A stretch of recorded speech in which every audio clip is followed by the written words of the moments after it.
Todos los días en los puestos de revista, con los voceadores de la esquina e incluso en la puerta de tu casa, vemos un periódico o diario. Los adultos, como tus abuelitos, tus papás y también tus hermanos mayores, disfrutan leer y hojear un periódico. Pero, ¿sabes todo lo que tiene que pasar para que ese diario informativo llegue a sus manos? Hoy, en ¿Sabes cómo se hace?, conoceremos cómo es que se crea un periódico. ¡Acompáñanos!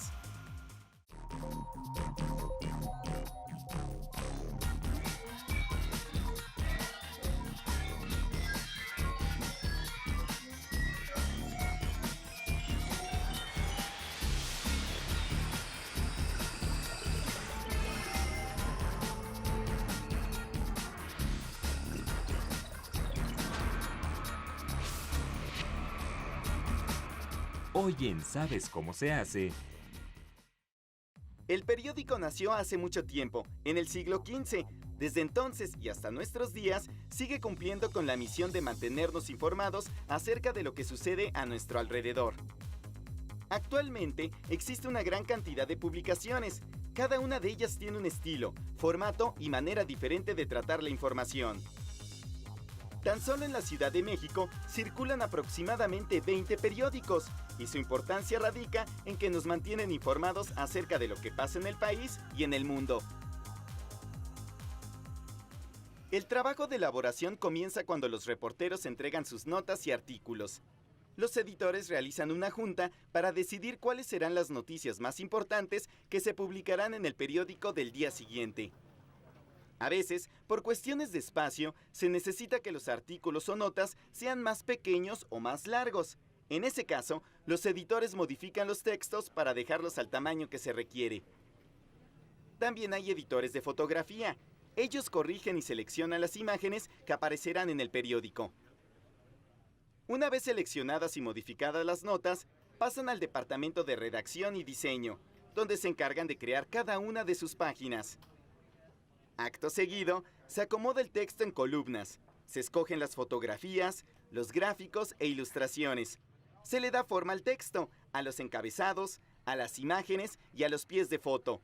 Todo con base en esquemas que les indican a los diseñadores los espacios que deben respetar para los anuncios publicitarios. Para lograrlo, se requiere que las computadoras estén conectadas entre sí, lo que permite que varias personas trabajen al mismo tiempo en una sola página. Al terminarla, se imprime una prueba que será revisada por los correctores de estilo.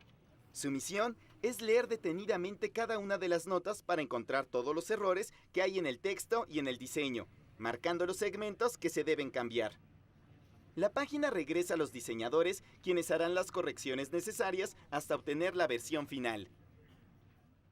El mismo proceso se realiza con cada una de las páginas de todas las secciones del periódico. Primero se trabajan las más fáciles o blandas, como sociales, y después las duras, como política, en las que la información puede cambiar en último momento. Como la primera página, que es la última sección del periódico en crearse, ya que podría haber una noticia muy importante de última hora que cambiaría la portada. Cuando están terminadas las páginas de una sección, el siguiente paso es obtener los negativos de esas páginas en las máquinas llamadas RIP5.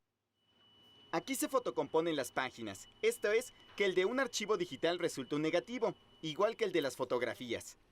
Al salir de esta máquina, los negativos se deslizan por el transportador hasta la procesadora, donde pasarán por 3 rodillos.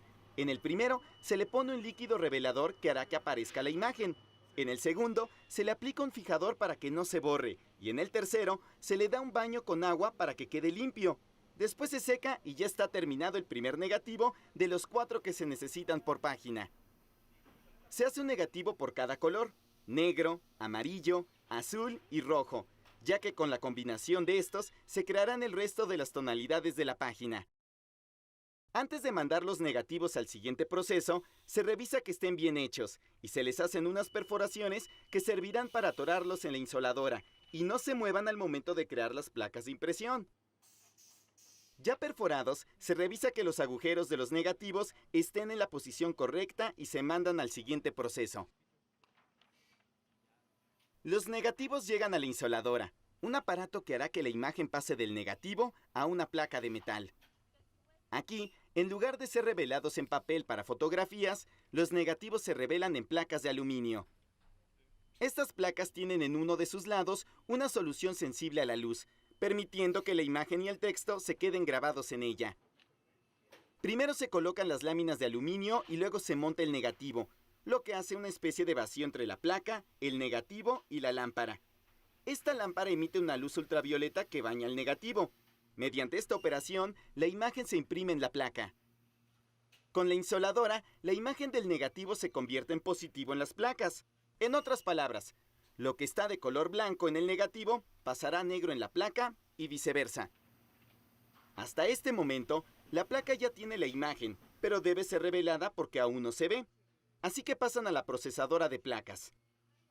Este es un método muy similar al revelado de negativos, ya que también se le aplica una sustancia a la placa que hará que la imagen aparezca en ella. Inmediatamente se enjuaga con agua para aplicarle una goma que hace que la imagen se fije por más tiempo. Al igual que en los negativos, se hacen 4 placas por cada página, una de cada color mencionado. Se pasan al área de secado, donde también se le hacen unos dobleces en las orillas y en las esquinas externas para que las placas se puedan incrustar en los rodillos de impresión de la rotativa y no se muevan al momento de estar girando. La luz en esta área es especial, ya que si fuera demasiado intensa, dañaría el material. Todas las placas de la sección se mandan a la rotativa, que es la máquina donde se lleva a cabo la impresión del periódico en el papel.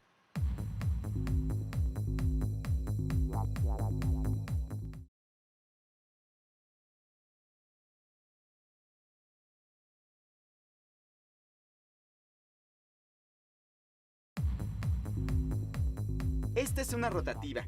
Se llama así porque es una máquina de impresión circular. Se utiliza para imprimir diversas publicaciones, pero su uso principal es en los periódicos. La rotativa, conocida como Regioman, es capaz de imprimir, doblar y cortar cada uno de los ejemplares del periódico de una manera sorprendentemente rápida. La tecnología que utiliza es alemana, así que deben tenerse muchos cuidados para evitar su deterioro, pues trabaja todos los días. Por tal motivo, se le da un mantenimiento constante para evitar que la tinta se seque en los rodillos y perjudique la impresión al romper el papel. La máquina al principio de la impresión saca 40.000 ejemplares por hora. Una vez que ya se corrigió el color y el registro, aumenta su velocidad hasta imprimir 70.000 periódicos por hora. La Regioman tiene una altura de 4 pisos y es una de las rotativas más grandes y rápidas de Latinoamérica para la impresión de periódicos. El papel es especial, se llama Paper News y puede tener diferente grosor y calidad para cada sección, pero eso depende del periódico, ya que algunos imprimen todo en un solo tipo de papel. Llega en rollos de aproximadamente 750 kilogramos cada uno y de un solo rollo se pueden imprimir de 17 a 20.000 ejemplares, dependiendo del tamaño del periódico. En el primer nivel de la rotativa se encuentra el área de alimentación del papel, donde se montan los rollos sobre el portarrollos para que ésta comience a jalar e imprimir en él.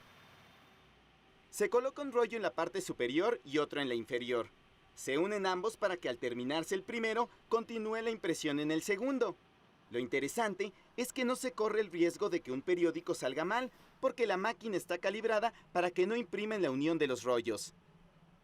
Como la alimentación del papel es constante, la impresión es muy rápida. Por esta razón, es importante que el papel esté en óptimas condiciones, sin nada de humedad, completamente seco, de lo contrario, se rompería. En el siguiente nivel se encuentran las unidades de impresión. En esta parte de la rotativa se colocan las placas que serán impresas en los rodillos. Estos se abastecen de los 4 colores de tinta que se utilizan: negra, roja, azul y amarilla. Con la mezcla de estos colores se logran todas las combinaciones necesarias para la impresión del periódico. Lo interesante de estas tintas es que antes se hacían con químicos. Ahora se elaboran con aceite de frijol de soya, lo que permite que el periódico se pueda reciclar totalmente. Los rodillos comienzan a girar, se entintan e imprimen en el papel una sola vez, color por color. Cuando una página pasa por las 4 placas, ya está bien impresa y con los colores que se diseñaron para esa página. En el cuarto de control de la rotativa se encuentran los monitores, desde los cuales continuamente se supervisan todos los detalles de la impresión, como la velocidad, el tamaño del papel, el color y la consistencia de las tintas, ya que debe tener la textura adecuada para que no se corra o se acumule en el papel. Todo el proceso se realiza de manera electrónica. Por medio de las computadoras se hacen los ajustes indispensables para que no haya errores en la impresión. Los trabajadores continuamente revisan un ejemplar para checar que todo esté correcto y que la impresión no se haya movido o esté fuera de registro, porque al cambiar los rollos podrían recorrerse ligeramente las marcas de impresión, aunque desde el principio todos los ejemplares salen bien, solo hay que hacer pequeños arreglos. De cualquier manera, la computadora es la que les da a los empleados las indicaciones de cómo poner las placas, la tinta y los rollos para la impresión. En cada una de estas torres se imprime un color y las placas pueden reutilizarse para futuras impresiones, solo deben lavarse. Al finalizar la impresión de cada sección, se cambian las placas para continuar con el resto del periódico. Una vez impreso, el diario continúa unido al rollo, así que el siguiente paso es cortarlo, doblar las páginas y ordenarlas tal como van a ir. Cuando se ha formado el periódico, comienza a circular por el transportador para que el aire seque la tinta. Ya que están secos, ese mismo riel conduce los ejemplares hasta la zona de empaque. En cada pinza del transportador viajan 2 ejemplares, pasan por un sensor que los contabiliza y manda la información a las apiladoras, que irán acomodando los periódicos en paquetes de 100. Se apilan en 4 montones de 25 números, intercalando el lado más grueso del periódico para que el paquete esté equilibrado. Finalmente, un empleado coloca la tapa que identificará qué periódico es y su destino. Estos paquetes se transportan por una banda hasta una resbaladilla que los llevará a la planta baja del edificio, donde comienza su distribución a diferentes zonas del país. Como ven, amigos, se requiere de un gran esfuerzo y trabajo en equipo para que el periódico llegue a tus manos todos los días, incluso los fines de semana. Ahora ya sabes cómo se hace el periódico, pero no te despegues de tu pantalla porque enseguida veremos el proceso de elaboración de algo que te va a encantar: los dulces.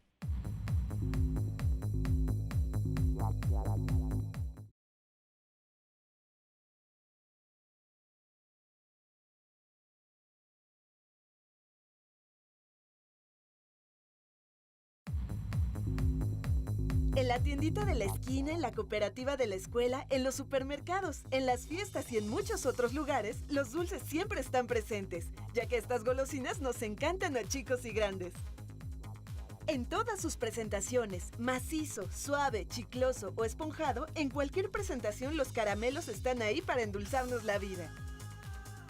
Los caramelos están hechos principalmente de azúcar y glucosa, fuentes de energía muy importantes. Sin embargo, el cuerpo solo utiliza una pequeña parte de esta y el resto lo almacena cuando no realiza ninguna actividad física. El proceso de elaboración de los dulces comienza en la recepción de materia prima que se guarda en el almacén hasta ser utilizada. Aquí se recibe e identifica cada uno de los ingredientes necesarios para la fabricación de dulces como grenetina, saborizantes, colorantes, ácido cítrico y glucosa. Todos estos productos deben cumplir con las normas oficiales para poder ser utilizados en la elaboración de alimentos.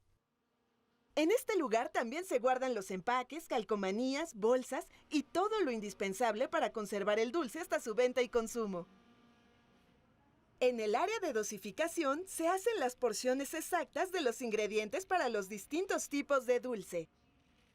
Se identifica el componente, la cantidad, la fecha de dosificación, el lote y, lo más importante, a qué producto está destinada esa porción. También se hacen mediciones de los lubricantes necesarios para el caso en el que se cocerá el caramelo. De esta manera se ahorra mucho tiempo y así, al momento de hacer la preparación, solo se mezclan los ingredientes. Ya que todos los ingredientes han sido pesados y en cantidades correctas, se bajan al área de producción, en donde se destinan a los diferentes tipos de dulce. Primero veremos cómo se hace el caramelo macizo, ese que si mordemos podemos lastimarnos los dientes porque está muy duro. La base de todos los dulces es el jarabe, que no es más que la mezcla de agua con azúcar y glucosa. Para prepararlo, se vacían estos ingredientes en una especie de olla gigante llamada disolvedora, en la que por medio de calor se revuelven las materias primas. Enseguida, el jarabe se bombea a la cocinadora, que es otro caso gigantesco, que en su interior tiene un serpentín. El serpentín es una espiral de metal que rodea la cocinadora por la parte de adentro. Por él circula el agua caliente que aumentará la temperatura del contenido. Entonces, el jarabe se vierte en la cocinadora, donde se calentará entre 140 y 145 grados centígrados. Después, se le aplica una presión que ocasiona vacío al interior del recipiente, lo cual elimina el exceso de agua del caramelo y permite su almacenamiento durante mayor tiempo. El jarabe se cuece por 15 minutos y se retira del cazo. A esta preparación se le llama cocido y puede separarse con facilidad ya que se engrasa el recipiente antes de comenzar la cocción del caramelo. Se vierte en la mesa de mezclado e inmediatamente se le agrega el resto de los ingredientes, el color, saborizante y ácido cítrico para realzar el sabor.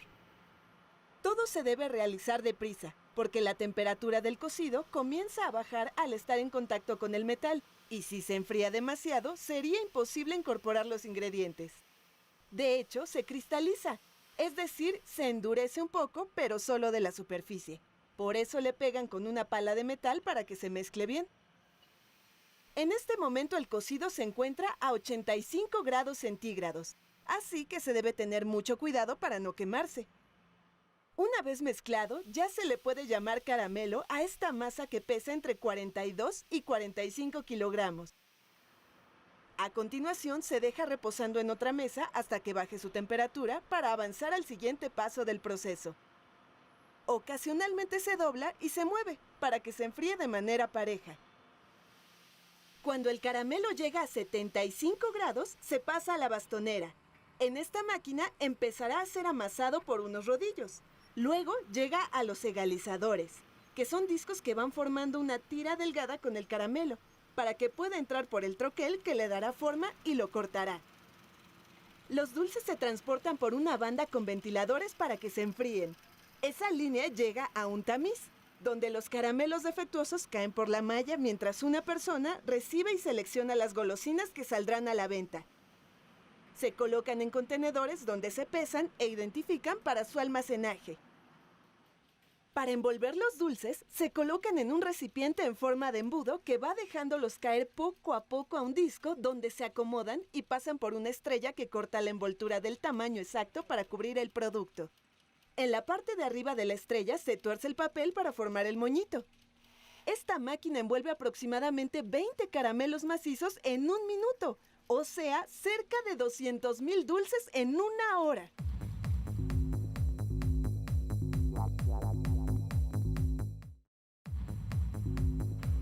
Las paletas se realizan de manera similar al caramelo macizo. Primero, se hace el jarabe con agua, azúcar y glucosa en la disolvedora, y se calienta para que todo se mezcle muy bien. Luego, ese jarabe se pasa al cazo de la cocinadora. Aquí se aumenta la temperatura hasta 145 grados centígrados. Se genera un vacío en el interior de la máquina para quitarle el exceso de agua al cocido. Permanece así por 15 minutos. Después, se saca y se pone sobre la mesa de mezclado. Rápidamente se le agrega color, sabor y ácido cítrico. Recuerda que este procedimiento debe hacerse a gran velocidad, porque si se enfría el caramelo ya no pueden incorporarse los ingredientes. Una vez mezclado todo, el caramelo se lleva a la mesa de templado a esperar que se enfríe para pasarlo a la bastonera.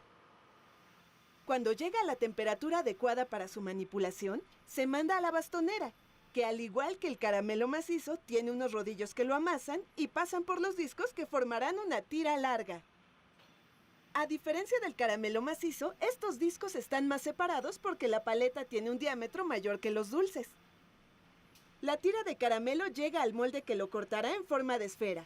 Esas bolitas son transportadas por una banda hasta la máquina que le incrustará el palito a la paleta. Los palitos se ponen en otro recipiente para que vayan bajando, y justo en la parte de arriba de este engrane es donde se introducen en el caramelo que aún se encuentra tibio. Si estuviera frío, no se podría hacer este procedimiento. Si se tratara de una paleta con el centro de chile o de algún líquido, esta misma máquina le inyectaría el relleno a la bolita de caramelo, por medio de un dosificador que controla la cantidad de polvo que se le debe poner a cada golosina. Cuando las paletas tienen el palito, pasan por un túnel de enfriamiento para que sean ventilados constantemente. Al salir de esta máquina, sigue la selección del producto. Se pesa e identifica para ser almacenado y después empacado. Para envolver las paletas, primero se colocan en la tolva que las va soltando poco a poco para que caigan en el disco donde se acomodan con el palito hacia el mismo lado y se quitan las que vayan de más. Las envolturas se encuentran en un rollo que se introduce a la máquina que las sella a lo largo. Introduce la paleta, corta el empaque y luego cierra las orillas. Salen aproximadamente 1000 paletas en una hora. Sorprendente, ¿no? Ahora veamos cómo se prepara el caramelo suave, ese que podemos morder y masticar sin ningún problema. Para este tipo de dulce también se utiliza el jarabe base. ¿Recuerdan de qué está hecho? De agua, azúcar y glucosa. Estos ingredientes se mezclan en la disolvedora. Ya que está listo el jarabe, se bombea de la disolvedora a la cocinadora. Se le agrega grenetina y manteca vegetal. Se deja cocinar a 112 grados centígrados y se bate 3 veces. También a este caramelo se le aplica una presión para retirarle el exceso de agua. Una vez listo el cocido que pesa 70 kilogramos, se coloca en la mesa por mitades. Se le agrega el ácido cítrico, color y sabor. Se va incorporando el resto del cocido y una vez ya mezclado, se separa de nuevo para que se enfríe más rápido. Cuando llega a los 60 grados centígrados de temperatura, se pasa el caramelo a la restiradora. En este aparato se le dan 15 vueltas para que entre aire en el caramelo y se suavice. Después se vuelve a dejar enfriar hasta 30 o 35 grados centígrados para pasarlo a la bastonera. Enseguida, el caramelo suave entra en la bastonera. Los rodillos le dan forma y el tamaño necesarios. Luego se corta en forma de cuadreta. Mientras tanto, las envolturas se encuentran en un rollo que la máquina va jalando y cortando en empaques individuales. Cuando las cuadretas llegan a esta parte que se llama estrella, la envoltura entra por debajo del dulce y se le hacen los dobleces necesarios para cubrirlo. A diferencia del caramelo macizo, en esta máquina al final de la línea, el dulce ya está envuelto, sin necesidad de llevarlo a otro aparato para que haga este proceso. Al final se revisa la envoltura y el peso indicado, ya que cada uno de estos dulces pesa tan solo 4 gramos. Durante todo el proceso de elaboración de dulces se utiliza acero inoxidable de grado alimenticio, que evita que el producto se contamine. Además, al trabajar con altas temperaturas, se garantiza que los caramelos durarán mucho más tiempo. Sin embargo, al finalizar la producción, se seleccionan algunos dulces para realizarles análisis microbiológicos, que confirmen que están libres de alguna bacteria o cualquier otro germen que ponga en riesgo la salud de los consumidores. Llegó la hora de despedirnos, pero te esperamos en la próxima emisión de ¿Sabes cómo se hace? Con más información acerca de la elaboración de los objetos y productos a tu alrededor.